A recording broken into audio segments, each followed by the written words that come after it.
Dadian about who did really well and who didn't. CNN went on the air 35 years ago, and they got their highest rating ever Wednesday night. Political analyst John Dadian says, like the Fox debate, there's one big reason for that. Clearly, there wouldn't have been this attention without Donald Trump. I mean, if anybody disputes that, they're not being fair and accurate. So that's probably the reason so many people tuned in, but what did they learn about these 11 candidates?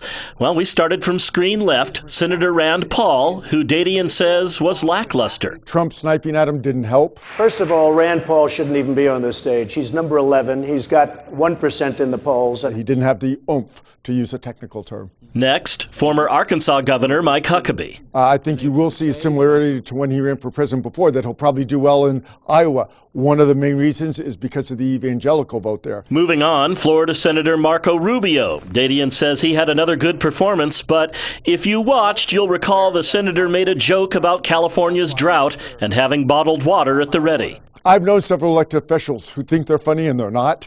He's one of them. He should know his joke just fell flat. Texas Senator Ted Cruz. He had a lot of eye contact with the camera, and Dadian says the Twitterverse had something to say about that. For some reason, this is getting a lot of buzz, this one tweet saying, use the word that it was creepy. I thought it came across well, quite honestly. And again, I'm looking at it through a political lens. Which brings us to the candidate who has surged to the second spot in most polls, Dr. Ben Carson.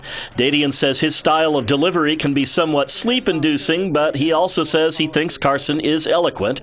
But as to whether he could win the nomination, Dadian is skeptical. I'm not saying there's skeletons in his closet, but it's a different arena that you get into when you're the possible nominee. So I don't think so. And now, the front runner, Donald Trump. Maybe he was a little bit more subdued, but to be honest with you, several people have made that comment to me today, and my response was, are you kidding me? The first 10 seconds, he was vintage Trump, where he blasted not only Rand Paul, but then he continued and made a personal comment about his physical attributes. Jeb Bush was the man to Trump's left. For him, Dadian had faint